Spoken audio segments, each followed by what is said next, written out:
Assalamualaikum warahmatullahi wabarakatuh. Perkenalkan, nama saya Rifakum Prabowo dari kelompok 3 KPIP. Di sini saya sebagai perwakilan kelompok saya akan menjelaskan materi mengenai hambatan-hambatan yang ada pada komunikasi massa. Nah, jadi apa itu sih komunikasi massa? Jadi, komunikasi massa merupakan jenis komunikasi yang menggunakan media massa berteknologi modern dan mampu menyampaikan pesan secara massal sehingga dapat diakses oleh khalayak luas, anonim, dan bersifat heterogen. Jadi, komunikasi massa ini ruang lingkupnya yaitu orang-orang atau sekumpulan kelompok di mana dalam kelompok tersebut kita tidak mengetahui latar belakang orang-orang yang ada dalam massa atau kelompok tersebut, baik dari suku, agama, ras, budaya, dan latar belakang lainnya. Macam-macam hambatan komunikasi massa. Di dalam komunikasi massa sendiri terdapat beberapa hambatan yang dibagi menjadi 4, yaitu berdasarkan aspek psikologis, kemudian aspek sosiokultural, yang ketiga aspek mekanis, dan yang terakhir aspek interaksi verbal. Yang pertama yaitu hambatan dari aspek psikologi. Dari aspek psikologi sendiri dibagi lagi menjadi 4 poin. Yang pertama itu karena faktor kepentingan, kemudian prasangka, stereotip, dan motivasi. Faktor kepentingan sendiri disebabkan karena manusia yang selalu memperhatikan hal yang berkaitan dengan kepentingannya. Jika tidak berkepentingan, maka hal itu akan menjadi biasa dan dilewatinya begitu saja.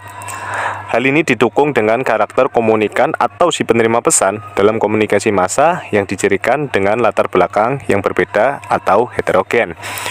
Kemudian yang kedua, prasangka. Prasangka sendiri berhubungan dengan persepsi orang terhadap seseorang atau kelompok lain serta sikap dan perilakunya. Persepsi merupakan pengalaman tentang objek, peristiwa, atau hubungan-hubungan yang diperoleh dengan menyimpulkan informasi dan menafsirkan pesan. Pada umumnya, prasangka dilakukan oleh suatu kelompok masyarakat tertentu terhadap kelompok masyarakat lainnya karena perbedaan suku, ras, dan agama. Kemudian yang ketiga, poin stereotip. Stereotip sendiri adalah gambaran atau tanggapan tertentu tentang sifat serta watak pribadi orang atau golongan lain yang cenderung mengarah ke arah negatif. Stereotip ini merupakan hal yang harus diwaspadai oleh komunikator atau si pengirim pesan dalam komunikasi massa. Mengingat apabila dalam proses komunikasi massa ada komunikan yang memiliki stereotip, terutama pada komunikannya, maka dapat dipastikan bahwa pesan apapun tidak akan bisa diterima oleh komunikan atau si penerima pesan. Kemudian pada poin yang keempat dalam aspek psikologi yaitu motivasi. Jadi motivasi sendiri adalah penggerak, alasan, atau dorongan dari dalam atau internal manusia untuk berbuat atau melakukan sesuatu. Motivasi sendiri berhubungan dengan seseorang yang mengetahui apa yang ia lakukan, bagaimana ia melakukan sesuatu, dan mengapa ia melakukan hal tersebut. Kemudian pada setiap orang, terutama pada setiap individu, tentu memiliki motivasi yang berbeda-beda, terutama terhadap intensitas tanggapan pesan. Makin sesuai pesan komunikasi dengan motivasi seseorang, maka makin besar pula kemungkinan komunikasi dapat diterima dengan baik oleh komunikan. Kemudian hambatan yang kedua yaitu hambatan dalam aspek sosiokultural. Jadi dalam hambatan ini sendiri melibatkan lingkungan sosial dan budaya seorang komunikan atau si penerima pesan. Dalam hambatan ini menurut Ardianto, ia membagi hambatan ini menjadi beberapa poin atau beberapa aspek yang dipengaruhi oleh yang pertama itu ada etnik, kemudian perbedaan norma sosial, kurang mampunya seseorang dalam berbahasa, kemudian faktor semantik, kurangnya meratanya pendidikan, dan berbagai hambatan mekanis. Kemudian hambatan yang ketiga yaitu hambatan mekanis.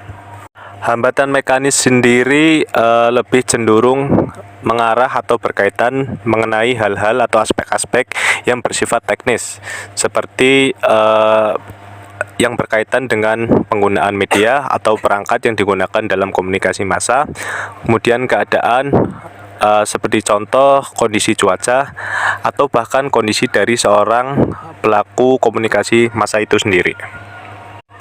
Kemudian hambatan yang terakhir yaitu hambatan interaksi verbal.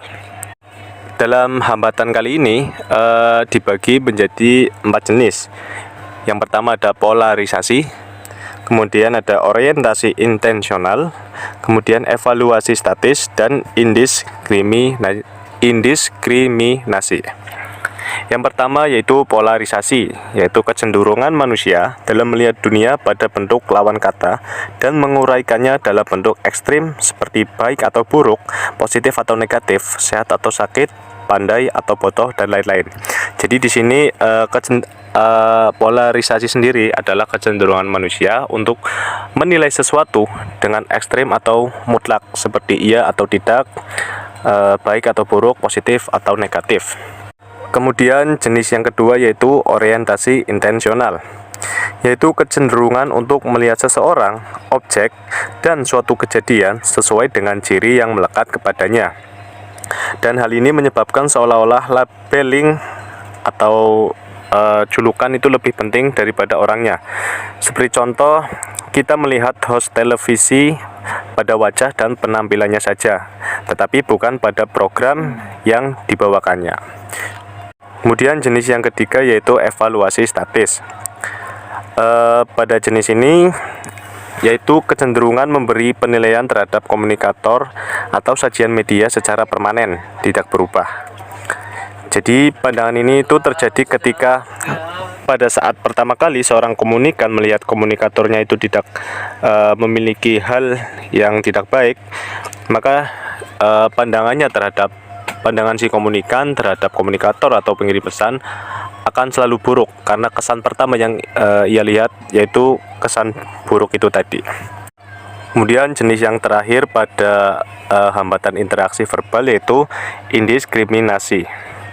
Jadi indiskriminasi sendiri adalah kecenderungan untuk memusatkan perhatian pada sekelompok orang, benda, atau kejadian dan tidak mampu melihat keunikan dan kekhasan tiap kelompok. Hal ini terjadi ketika komunikan dihadapkan dengan seorang komunikator. Reaksi pertama dari seorang komunikan itu adalah menggolongkan komunikator itu ke dalam kategori tertentu, baik dari segi kebangsaan, agama, disiplin ilmu, atau pengkotak-pengkotakan atau framing-framing yang lain.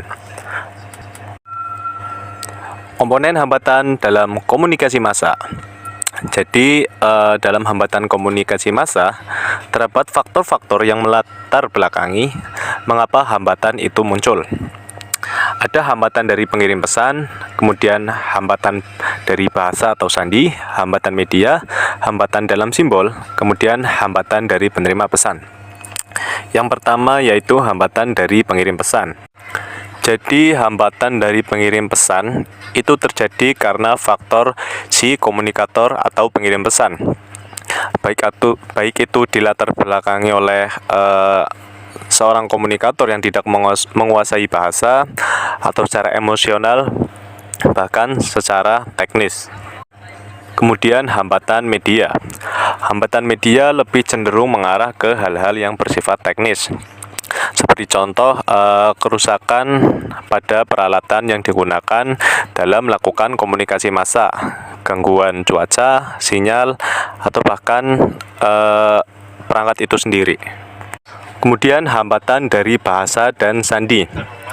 Jadi hambatan ini bisa terjadi kepada si komunikator atau komunikan dalam menerima pesan. Jadi hal ini terjadi karena antara kedua pelaku komunikasi ini tidak bisa menafsirkan sandi-sandi yang digunakan dalam melakukan komunikasi. Kemudian hambatan dalam simbol. Jadi dalam hambatan ini bisa terjadi ketika simbol-simbol yang digunakan dalam komunikasi itu memiliki makna atau arti yang lebih dari satu, sehingga dalam menafsirkan pesan antara komunikator dan komunikan tidak memiliki titik yang sama dalam penafsiran pesan tersebut. baik itu karena kesalahan simbol atau dari simbol itu sendiri yang memiliki makna terlalu banyak. Kemudian yang terakhir yaitu hambatan dari penerima pesan. Jadi hambatan ini terjadi ketika si penerima pesan tidak siap untuk menerima pesan dari komunikator, baik itu karena faktor kondisinya atau karena kurangnya pengetahuan dalam menerima pesan yang dikirimkan oleh seorang komunikator. Kemudian ada lagi 3 faktor-faktor yang bisa menghambat dalam komunikasi. Yang pertama itu faktor hambatan yang bersifat teknis, seperti yang tadi sudah dijelaskan.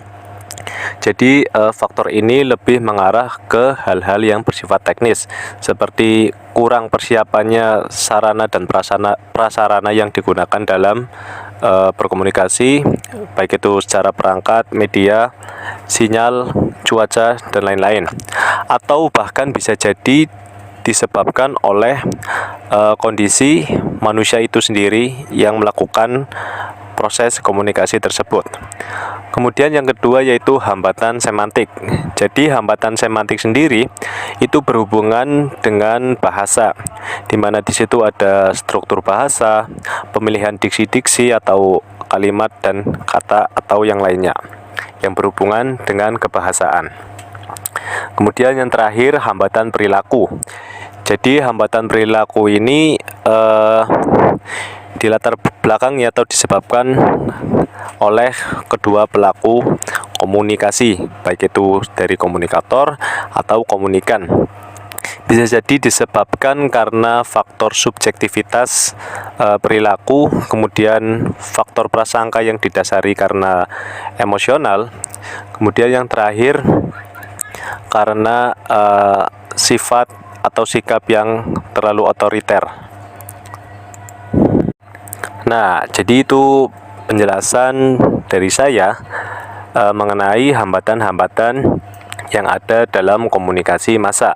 Semoga apa yang saya sampaikan bisa bermanfaat bagi teman-teman semua. Mohon maaf bila ada kesalahan. Saya akhiri. Wassalamualaikum warahmatullahi wabarakatuh.